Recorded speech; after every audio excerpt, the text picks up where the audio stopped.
you. Once again, we are back with our part 2 of our chapter number 2, that is कि is everything around us pure है या नहीं है, तो उसके बारे में बात करते हैं। हमने यहाँ तक कल पढ़ लिया था लास्ट, ठीक, डिस्टिलेशन फ्रैक्शनल डिस्टिलेशन के बारे में, यहाँ पर डिस्टिलेशन था कि लिक्विड्स को सेपरेट करना, और फ्रैक्शनल डिस्टिलेशन जो यहाँ कहीं पे होगा वो एयर के रिगार्डिंग था, ठीक है। अब हम बात करेंगे how can be obtain different gas from air. हवा से हम अगर हमें गैस से निकालनी है तो कैसे निकालेंगे। तो चूंकि हमें पता है हमारी एयर कैसी है, एक होमोजीनियस मिक्सचर यानी कि समांगी मिश्रण है, ठीक, and can be separated into its components by fractional distillation. आपको पता है ना फ्रैक्शनल डिस्टिलेशन एयर के लिए, okay. So the flow diagram जो इन्होंने बना रखा है, स्टेप है उसके। तो सबसे पहले जो हवा है उसको हम दबाएंगे, कंप्रेस करेंगे and cool by increasing pressure. अब प्रेशर डालेंगे तो कंप्रेस करेंगे और टेम्परेचर कम करेंगे तो वो ठंडा करेंगे, दोनों एक ही नाम है, ठीक।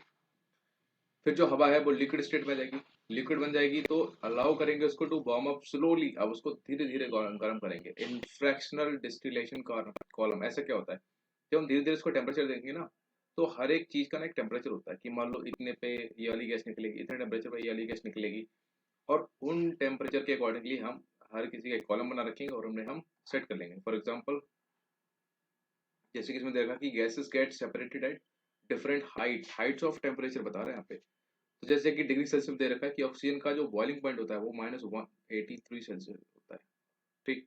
आर्गन का -186 डिग्री सेल्सियस। नाइट्रोजन का होता है हमारा -196। Percentage of air by volume था तो ऑक्सीजन का होता है 20.9%, आर्गन 0.9, नाइट्रोजन 78.1, ठीक।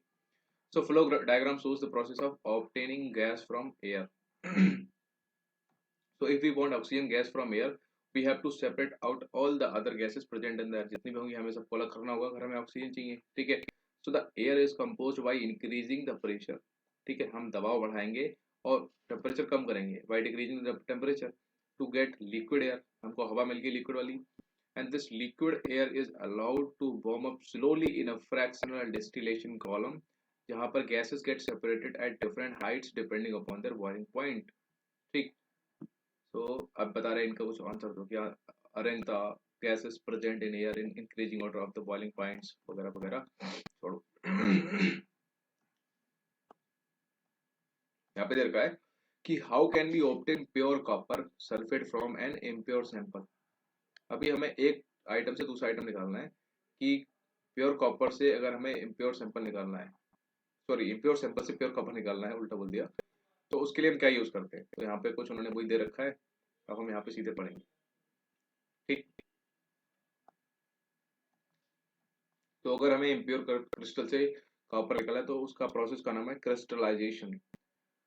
बस ये लिख लो, the crystallization method is used to purify solids. Very important, crystallization किस लिए यूज होता है, सॉलिड्स को प्योरीफाई करने में, ठीक है। अगर हमें इम्प्योर सॉलिड से प्योर सॉलिड निकालना है कोई भी, तो उसको हम किस प्रोसेस के थ्रू निकालेंगे, क्रिस्टलाइजेशन। वेरी इंपॉर्टेंट, बस ये लिख दो कि crystallisation process is used to purify golds, sorry solids. For example the salt we get from sea water, जो नमक हमें मिलता है समुद्र के पानी से, can have many impurities, obviously उसमें बहुत सारी गंदगी होगी, ठीक है। So in it, to remove these impurities, the process of crystallization is used, जिसमें क्या होता है, crystallization is a process that separate करता है एक pure solid in the form of its crystals from a solution, ठीक। crystallization technique is better than simple evaporation technique, like simple evaporation से तो हमारा NaCl आ गया, ठीक है, लेकिन उसमें बहुत सारी impurities अभी भी हैं, तो उन impurities को खत्म करने के लिए we use the process name as crystallization, ठीक है। हिंदी में इसको बोलते हैं क्रिस्टलीकरण, if I'm not wrong. So some solids decompose or some like sugar may get charred on heating to dryness. मतलब कुछ होते हैं जो डिकम्पोज हो जाते हैं या फिर कुछ होते हैं जो अलग तितर बितर हो जाते हैं। Some impurities may remain dissolved, हो सकता है कुछ impurities dissolve रहें इन द सॉल्यूशन में even after filtration के बावजूद भी, on evaporation these contaminate the solid। कुछ नहीं है, इनकी एप्लीकेशन हमारे लिए इंपॉर्टेंट है। क्रिस्टलाइजेशन का कहाँ होता है, purification of salt that we get from the sea water, ठीक है। दूसरा है कि separation of crystals of alum, fit करिए ना आपका देखा हो, ठीक है। तो फिटकरी को इम्प्योर सैंपल से निकालने में यूज करते हैं क्रिस्टलाइजेशन प्रोसेस का. So thus by choosing one of the above methods according to the nature of the components of a mixture, अभी तक जितने हमने पढ़ रखे हैं सारे, we get a pure substance. With advancements in technology, many more methods of separation techniques have been devised. So in cities, drinking water is supplied from water works. हमें पता है. A flow diagram of a typical water work is shown from this figure. Write down the process involved to get the supply of drinking water to your home from the water works and discuss it. ठीक है, तो यहाँ पे दे रखा है कि एक reservoir है जहाँ से पानी आ रहा है, मतलब नदी तालाब एनीथिंग इट कुड बी. ठीक है, वहां से क्या होता है, सेडिमेंट टैंक, सबसे पहले पानी ट्रांसफर किया जाता है सेडिमेंट टैंक में. यहाँ पे जो भी मोटे मोटा सेडिमेंट्स होता है वो नीचे बैठ जाता है. ठीक है, यानी कि to allow solids to settle down रहता है. उसके बाद नेक्स्ट टैंक होता है, that is your loading tank process होता है. तो to sediment the suspended impurities. ठीक है, सस्पेंडेड इम्प्योरिटीज को सेडिमेंट किया जाता है. फिर फिल्ट्रेशन टैंक में भेजा जाता है, जहाँ पर क्या होता है, वाटर अलग हो जाता है, फाइन सैंड नीचे बढ़ जाती है, ग्रेवल सबसे नीचे होता है, कोर्स ग्रेवल सबसे ही नीचे होता है. मतलब ये सारे उनके लेयर्स होती हैं, सबको हटा के फिर जो पानी बचता है उनको भेजा जाता है इधर क्लोरिनेशन, यानी कि क्लोरीनीकरण के लिए, यानी कि क्लोरीन गैस पास होती है. तो क्लोरीन क्या करती है, बैक्टीरिया को मारती है. ठीक, और उसके बाद पानी हमारे घर पे आ जाता है, हम पी लेते हैं सेफ. अब इम्पोर्टेंट है कि भाई फिजिकल और केमिकल चेंजेस हमेशा पूछा था क्वेश्चन कहीं ना कहीं पर. So in the previous chapter we have learned about the physical properties of matter. ठीक, so the properties that can be observed and specify like color हो, hardness है, rigidity है, उसकी fluidity है, density, melting point, boiling point, etc. are the physical properties जिनको हम देख सकते हैं, छू सकते हैं, वगैरह वगैरह महसूस कर सकते हैं. So the interconversion of state is a physical change because these changes occur without a change in composition. मतलब उसके composition में change नहीं होता. And no change in the chemical nature of the substance, उसके केमिकल नेचर में नहीं change होता. जैसे कि बर्फ है, बर्फ को हमने टेम्परेचर दिया वो बन गया पानी. कोई चेंज हुआ apart from state change? Nothing. पानी का परसेंटेज जितना चाहे उतना ही रहेगा. ठीक है, so although ice, water and water vapour all look different and display different physical properties, they are chemically the same. Chemically वो सेम है क्योंकि सभी में परसेंटेज ऑफ वाटर सेम रहेगा. ठीक है, चाहे इस पानी को उबाल दो और वो बास बना दो, still. So both water and cooking oil are liquid but their chemical characteristics are different. अब देखो, पानी में परसेंटेज ऑफ जो भी H2 होगा वो डिफरेंट होगा, कुकिंग ऑयल में जो भी होगा हमारा लिक्विड वो उसके केमिकल कंपोजिशंस दूसरे होंगे. ठीक, so they differ in odor, color and inflammability. Chemical properties की बात कर रही है. We know that oil once in air, आपको पता है हवा में ही जलता है, whereas water extinguishes, जबकि पानी क्या होता है, आग बुझाता है. It is this chemical property of oil that makes it different from water. ठीक है, तो बर्निंग क्या है, एक केमिकल चेंज है. क्यों? भरने के सॉरी भरने बोला, जलने के बाद उसका पूरा नक्शा बदल जाता है. पहले क्या था, परसेंटेज ऑफ उसमें, मान लो हमने एक लकड़ी जलाई, ठीक है, तो परसेंटेज ऑफ कार्बन जो भी रहा होगा, अब वो जल गई, उसमें राख बन गई है, तो परसेंटेज ऑफ कार्बन बढ़ जाएगा ना. तो उसका जो केमिकल कंपोजिशन है वो बदल गया.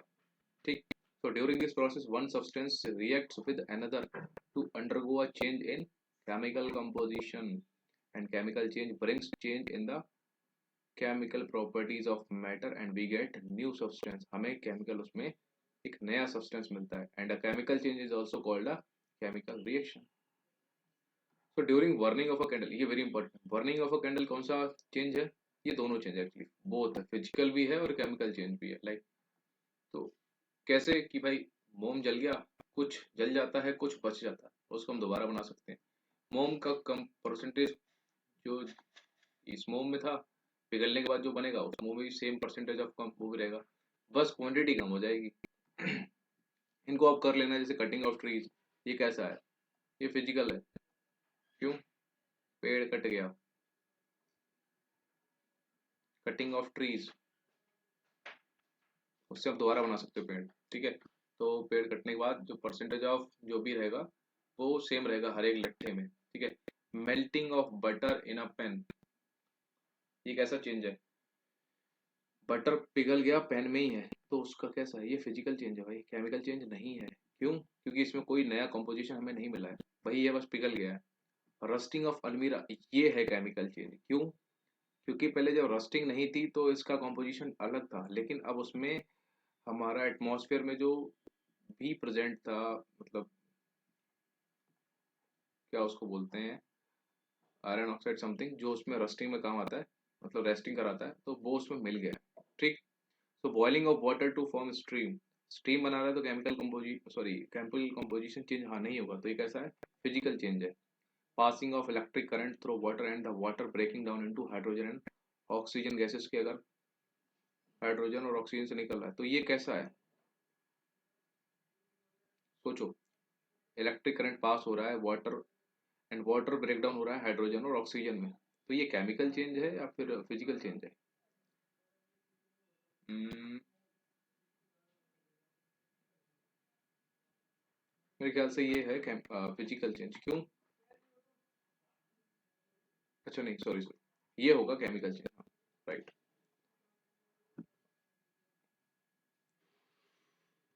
क्योंकि इसमें कंपोनेंट्स डिफरेंट हो जाएंगे, लेट मी चेक वंस। हाँ जी, तो ये केमिकल चेंज ही होगा, क्योंकि जब ये ब्रेक डाउन हो रहा होगा तो इसमें एक रेडॉक्स रिएक्शन होती है, उसका केमिकल कंपोजिशन चेंज कर देगी। ठीक है। Dissolving common salt in water, chemical change. Normal water था, उसमें सॉल्ट मिल गया तो केमिकल बदल गया। Making a fruit salad with raw fruits, physical change. Burning of paper and would, ये कैसे change?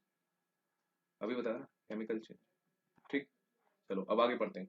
So what are the types of the, क्या लिखा है, पेयर सब्सटेंस, प्योर सब्सटेंस, अच्छा क्या है? So on the basis of the chemical composition substance can be classified इधर as या तो वो एलिमेंट्स होंगे और कंपाउंड होंगे। तत्व, हिंदी में बोलते हैं उसको यौगिक। ठीक है। अब क्या है, इनके बीच में बात करते हैं। तो एलिमेंट्स क्या है?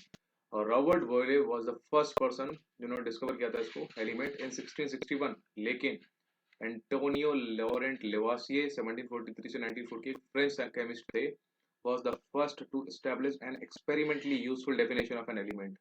तो डेफिनेशन की बात करें तो लेवासिए ने दी, लेकिन सबसे पहले यूज टर्म जो एलिमेंट किया था वो किसने यूज किया था? रॉबर्ट बॉयल ने। तो ये याद रखना है आपने कुछ नहीं। He defined an element as a basic form of matter that cannot be broken down into simpler substances by chemical reaction। कि ये सबसे छोटा है एलिमेंट जो है हमारा तत्व, वो सबसे छोटा है, इसको और ज्यादा ब्रेक डाउन नहीं कर सकते हैं। ठीक है। So the elements can be normally divided into metals, लेकिन आप इसको डिवाइड कर सकते हो सिर्फ और सिर्फ मेटल्स में, नॉन मेटल्स में और मेटलाइट्स में। मेटल्स यानी कि धातु, अधातु और उपधातु। So metals usually show some of और सम या फिर all of the following properties. इसके ऊपर पीवाईक्यू है। They have a lustre, metals जो धातुएं होती है हमारी बहुत चमकती हैं। They have silver grey of golden yellow colour, उनका कलर होता है।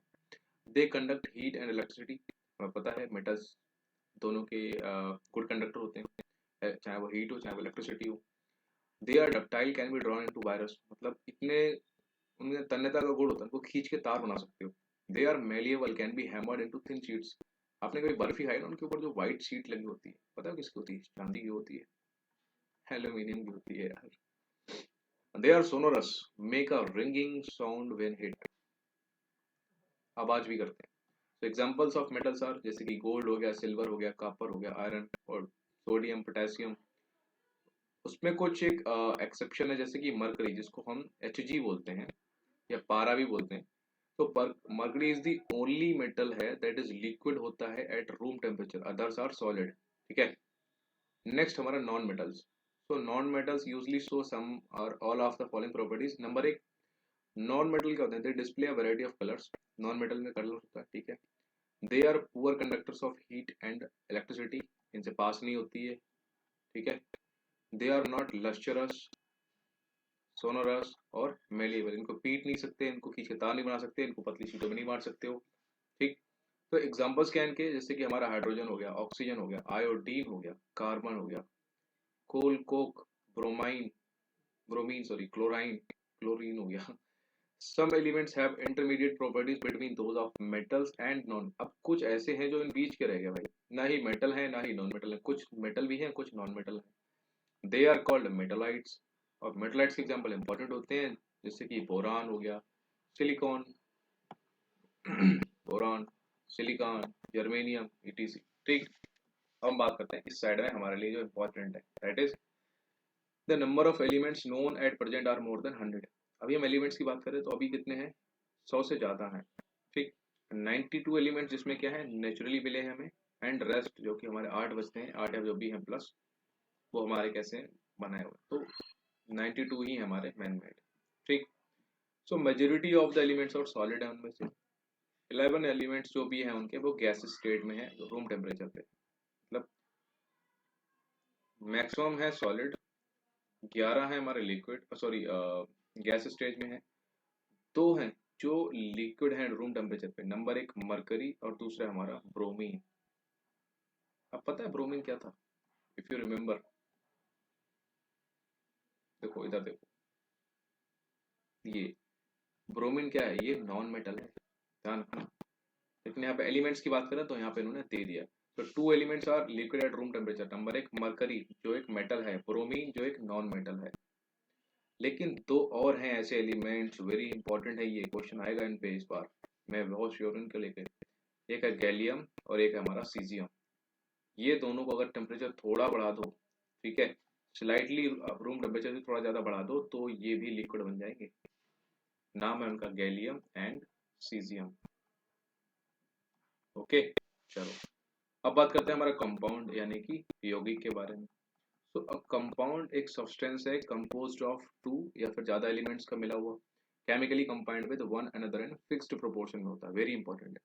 कंपाउंड्स होता है फिक्स्ड प्रोपोर्शन होगा इसमें। सो यहाँ पे उन्होंने कुछ एक्टिविटी की है, छोड़ दो,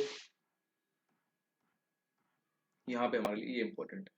ठीक, कि मिक्सचर क्या होता है और कंपाउंड्स क्या होता है। ठीक, तो सबसे पहली बात है मिक्सचर जो होगा एलिमेंट्स या कंपाउंड्स का होगा, उनको बस मिक्स कर दो साथ साथ to form a mixture and no new compound is form. इसमें कोई नया कंपाउंड फॉर्म नहीं होगा, ये बस एक मिक्सचर है यानी कि एक मिश्रण है। अगर मैं इसमें कलर चेंज कर देता हूँ, हाँ जी, तो ये बस एक ना एक मिश्रण है। Elements react to form new compounds में एलिमेंट रिएक्ट करते हैं और एक नया कंपाउंड बनाते हैं ऑब्वियसली। ठीक, मिक्सचर में mixture has a variable composition, इसके अंदर एक कॉम्पोजिशन होगा जो वेरिएबल होगा, चेंज होता है, लेकिन the composition of each new substance is always fixed होगा कंपाउंड का। इंपॉर्टेंट लिख लो, ये वेरी इंपॉर्टेंट है, क्योंकि हमें जहाँ कंफ्यूजन होगी ना, जहाँ हम बोलेंगे हमें समझ नहीं आ रहा, समझ लो ये चीज यूपीएससी क्वेश्चन वहीं से आने वाला है। जैसे कि लेंस और मिरर वाला जो चैप्टर था, बहुत कंफ्यूजिंग है, लिटरली बहुत कंफ्यूजिंग है। मैं भी कई बार पढ़ता हूँ भूल जाता हूँ, फिर पढ़ता हूँ फिर भूल जाता हूँ। सो उसको पढ़ो यार, क्योंकि क्वेश्चन हमेशा वहीं से पूछेगी यूपीएससी, सिंपल ऐसी नहीं पूछेगी कि जो सबको याद हो जाए, नो। ठीक है, so a mixture shows the property of the constituent substance. Mixture किसकी प्रॉपर्टी शो करेगा? जिससे वो बना होगा। लेकिन कंपाउंड किसकी शो करेगा? द न्यू सब्सटेंस जो बनेगा हैज टोटली डिफरेंट प्रॉपर्टीज होगा, जिससे बना होगा उसके नहीं शो करेगा। The constituents can be separated Fairlie easily by physical method. Mixture है तो मिक्सचर को तो आराम से फिजिकली आप अलग कर सकते हो, लेकिन इसके लिए आपको केमिकल या फिर इलेक्ट्रोकेमिकल रिएक्शन की जरूरत पड़ेगी अगर आपको इसके कॉन्स्टिट्यूएंट को अलग करना है। ठीक है, गॉट इट। सो अब यहाँ पे देखते हैं, इसका चैप्टर हमारा खत्म ही है। So the gas obtained by the group one is hydrogen, it is colourless. बस ये लिख लो कि जो हाइड्रोजन गैस होती है ये कैसी होती है? कलरलेस, उसमें महक नहीं होती एंड कंबस्टिबल होती है। It is not advise to do the combustion test for the hydrogen in the class. ठीक है, so the gas obtained by group two, उन्होंने कुछ जो एक्टिविटी की थी तो उसमें गैस निकली थी दूसरे में, दैट वाज हाइड्रोजन सल्फाइड। ठीक है, इसमें से 4। तो ये भी कलरलेस है, gas with the smell of रॉटन eggs. तो बस ये पूछ सकता है कि सड़े हुए अंडे की बदबू कौन सी गैस से आती है? That is your hydrogen sulphide. ठीक, बाकी पूछेगा कंबस्टिबल हाइड्रोजन कैसी, कलरलेस है, ऑर्डरलेस है और कंबस्टिबल है, जलने वाली है। खत्म। So you must have observed that the products obtained by both the groups show different properties. ठीक है, different है, by both the groups show different properties. So the starting materials were the same. Group 1 has carried out the activity involving a physical change, where in the case 2 chemical change. So the material obtained by group 1 is the mixture of two substances. The substances given are elements iron and sulfur. Properties of the mixture are the same as that of the constituents. Mixture की जो properties होंगी वही उसके constitute की properties होंगी। Material 2 से जो निकला था कंपाउंड, अभी बता चुका हूँ, सारी वही चीजें। तो composition of a compound is the same throughout, compound में composition हमेशा सेम रहेगा, फिक्स्ड होगा। We can also observe that the texture, color of the compound are the same throughout. Thus, we can summarize the physical and chemical nature of matter in the following organizer। ये देख लो, यहाँ से इतना ज़्यादा है नहीं, बस ये फ्लो चार्ट आप देख लो एक बारी, ठीक है।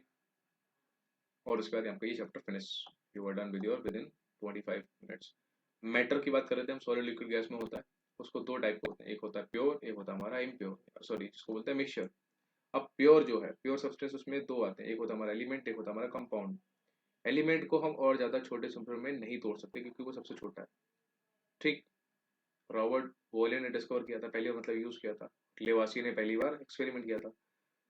एलिमेंट का एग्जांपल है हमारे sorry copper, Cu, oxygen, iron, hydrogen, mercury, Hg, ठीक है, ये सारे हैं एलिमेंट्स। कंपाउंड वहीं पे देखें तो इनका फिक्स्ड कंपोजिशन होता है, इनको तोड़ भी सकते हो इनटू एलिमेंट्स बाय केमिकल या फिर इलेक्ट्रोकेमिकल रिएक्शंस के द्वारा। इसके एग्जांपल हमारे वाटर हैं, वाटर को H2O होता है ना, हाइड्रोजन अलग निकाल दो, ऑक्सीजन अलग निकाल दो, मीथेन CH4, कार्बन अलग निकाल दो, हाइड्रोजन अलग निकाल दो, शुगर इसका अलग होता है, सॉल्ट NaCl, Na अलग, C अलग, तो समझ लो इनको आप अलग कर सकते हो। लेकिन मैटर जो होता है उसमें, सॉरी मिक्सचर जो होता है उसमें कोई फिक्स्ड कॉम्पोजिशन नहीं होता है।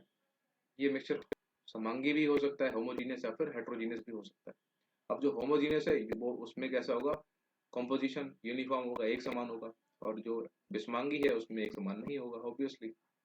जैसे कि पानी में चीनी घोल दो, ठीक, पानी में नमक घोल दो, सल्फर घोल दो कार्बन डाइसल्फेट में, वाटर घोल दो, मतलब वाटर इन अल्कोहल, मतलब कि पानी में दारू घोल दो तो ये कैसा होगा, होमोजीनियस मिक्सचर हो गया। बट हेट्रोजीनियस कैसा हो गया, जैसे कि पानी में आप मिट्टी मिला दो, पानी में आप रेत मिला दो, या फिर मिट्टी और रेत मिला दो, तो ये कैसा हेट्रोजीनियस मिक्सचर है, ठीक। अभी तक हमने क्या सीखा, a mixture contains more than one substance, element हो सकता है, कंपाउंड हो सकता है, मिक्सचर इन एनी प्रोपोर्शन हो सकता है, क्योंकि वो मिक्सचर है यार, उसका कोई फिक्स्ड कंपोजिशन नहीं है। लेकिन कंपाउंड का क्या है, फिक्स्ड कंपोजिशन है। Mixtures can be separated into pure substances using appropriate separation techniques. Solution क्या है, एक homogeneous mixture है of two या फिर more substances का। The major component of a solution is called the solvent and the minor is solute, बता चुका हूँ। The concentration of solution is the amount of solute present per unit volume or per unit mass of the solution. Materials that are insoluble in a solvent and have particles that are visible to naked eyes form करते हैं एक suspension, निलंबन कैसा है, heterogeneous mixture है, ठीक। Collides are heterogeneous mixture है, ध्यान रखना। इन विच द पार्टिकल्स, कोलाइड है जिसमें से स्कैटर करते हैं लाइट बीम को, ठीक है। Which the particle size is too small to be seen, naked eye से नहीं दिखते हैं बट इतने बड़े होते हैं कि वो लाइट को स्कैटर कर देते हैं और हमको दिखती है। So colloids are useful in industry and daily life. The particles are called the dispersed phase and the medium in which they are distributed is called the dispersion medium. Pure substances क्या होते हैं, can be element हो सकते हैं, compounds हो सकते हैं। An element is a form of matter that can not be broken down by chemical reactions into simpler substances. And एक कंपाउंड क्या है, एक सब्सटेंस है कंपोज्ड ऑफ टू या फिर more different types of elements chemically combined in a fixed proportion. Properties of a compound are different from its constituent elements. जहाँ पर एक मिक्सचर शो करता है property of its constituting elements. तो ये मैं आपको सारा पढ़ा चुका हूँ, कोई रिक्वायरमेंट नहीं है हमको, ठीक है। बस रिवाइज करो, आपका ये भी चैप्टर डन। कोई भी डाउट है just to WhatsApp on this number या फिर कमेंट कर दो, विल फिगर इट आउट कि कोई भी इशू होगा। बस रिवाइज करो, आप लोगों को और कुछ नहीं करना है, ठीक है। Just do revise. यहाँ तो या अगर आपको इसकी PDF चाहिए मेरे को आप बोल दो, मैं भेज दूंगा। Otherwise do download it from the NCERT, या फिर इसी वीडियो को 1 से 2 बार देख लोगे। योर ईच एंड एवरी, मतलब सोच रहा हूँ मैं एक एक लाइन पढ़ा रहा हूँ, वाई, बिकॉज एक एक लाइन से क्वेश्चन बनाती है NCERT, सो हमारे लिए इंपॉर्टेंट है। मैं नहीं चाहता कि जो गलती मैंने की आप लोग करें, so that is why I am guiding you in this way कि यार आई नो थोड़ा सा एफर्ट ज़्यादा लगेगा आपका, बट क्वेश्चन एक भी बाहर नहीं जाएगा। And when you will be sitting in your exam you will see कि भाई बस मजा ही आ गया, खत्म, हमारी सारी मेहनत वसूल हो गई। So with this we'll end with this class here, so see you in the next video. Till then, have a good day, bye bye.